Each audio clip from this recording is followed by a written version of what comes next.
दोस्तों नमस्कार। चंद्रमा के ऑर्बिट में अपने आप को सफलतापूर्वक स्थापित करने के बाद भारत के चंद्रयान 3 ने अपना काम करना शुरू कर दिया है। आपको बता दें कि चंद्रयान 3 अब हमारे वैज्ञानिकों के योजना अनुसार काम करना शुरू कर चुका है, जो कि काफी बड़ी बात है, क्योंकि चंद्रमा की ऑर्बिट में पहुंचने के सिर्फ एक दिन बाद ही चंद्रयान 3 ने चांद की कुछ हाई डेफिनेशन इमेज और वीडियो भेजी है, जिसे देखकर हर कोई हैरान रह गया, क्योंकि ये इमेज इतने ज्यादा क्लियर है जिससे हम चांद की सतह को साफ तौर पर देख सकते हैं। साथ ही चांद पर मौजूद खड्डों और पहाड़ों को भी देखा जा सकता है, जिसे देखकर इसरो सहित नासा और चीन चंद्रयान 3 को लेकर काफी ज्यादा उत्साहित हैं, क्योंकि जैसे जैसे समय बीत रहा है हमारे चंद्रयान 3 की सफल होने की दर बढ़ती ही जा रही है। आपको बता दें कि चंद्रयान 3 5 अगस्त को चांद की ऑर्बिट में पहुंचा था और अब इसने न सिर्फ चंद्रमा की हाई क्वालिटी इमेज भेजी है, बल्कि अब ये लगातार चांद के करीब पहुंचता जा रहा है, जिसके तहत अब इसने अपना पहला चक्कर पूरा कर लिया है और अब ये चांद से 4300 किलोमीटर की दूरी पर मौजूद है। इसमें इसकी सबसे कम ऊंचाई 170 किलोमीटर होगी। अब इसके ऑर्बिट में नया बदलाव 9 अगस्त को किया जाएगा।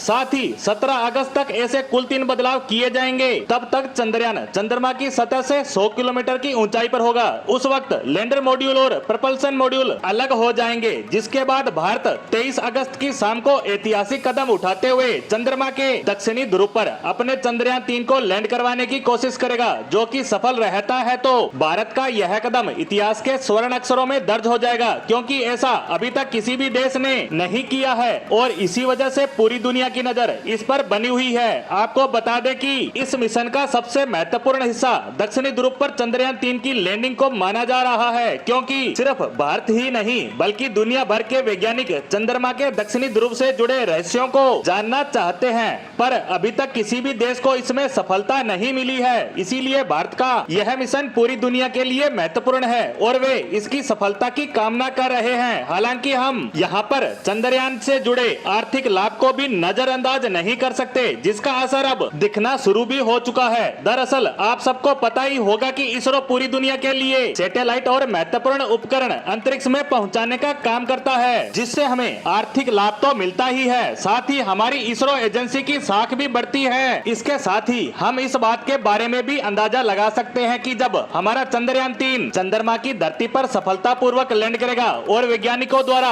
तय किए गए लक्ष्य पूरे कर लिए जाएंगे, जो जानकारी वहां से हासिल होगी जिसके बारे में अभी तक किसी भी देश को कुछ भी नहीं पता है, तो इससे प्रभावित होकर बहुत से देश भारत के साथ जुड़कर अपने अंतरिक्ष प्रोग्राम को पूरा करना चाहेंगे और अब बिल्कुल वैसा ही होता नजर आ रहा है। दरअसल खबर निकल कर आई है कि जापान की अंतरिक्ष एजेंसी, जो हाल ही में अपने किसी प्रोग्राम में पूरी तरह से विफल रही, उसके बाद से ही वह अमेरिका को छोड़कर भारत से जुड़ने का प्रोग्राम बना रहे हैं, क्योंकि इसी साल मई महीने में पता चला था कि जापान की प्राइवेट कंपनी द्वारा भेजा गया लैंडर क्रैश कर गया था, जिसे अमेरिकी प्राइवेट कंपनी स्पेस एक्स के फाल्कन रॉकेट से अंतरिक्ष में लॉन्च किया गया था। बता दें कि इस रोवर में लगे उपकरण नासा सहित दूसरे देशों से सप्लाई किए गए थे और इसकी विफलता के बाद जापान भारत की तरफ उम्मीद भरी नजरों से देख रहा है और अब वह चाहता है कि रोवर में लगने वाले सारे उपकरण वह भारत की सहायता से निर्माण करे, और ऐसा होना हमारे लिए एक बहुत बड़ी उपलब्धि होगी, क्योंकि जो जापान अमेरिका का राइट हैंड माना जाता है वह उसे छोड़कर भारत से जुड़ना चाहता है। इसीलिए पूरा भारत चाहता है कि हमारा चंद्रयान मिशन पूरी तरह से सफल रहे और हम चंद्रमा के दक्षिणी ध्रुव पर उतरने वाले पहले देश बने।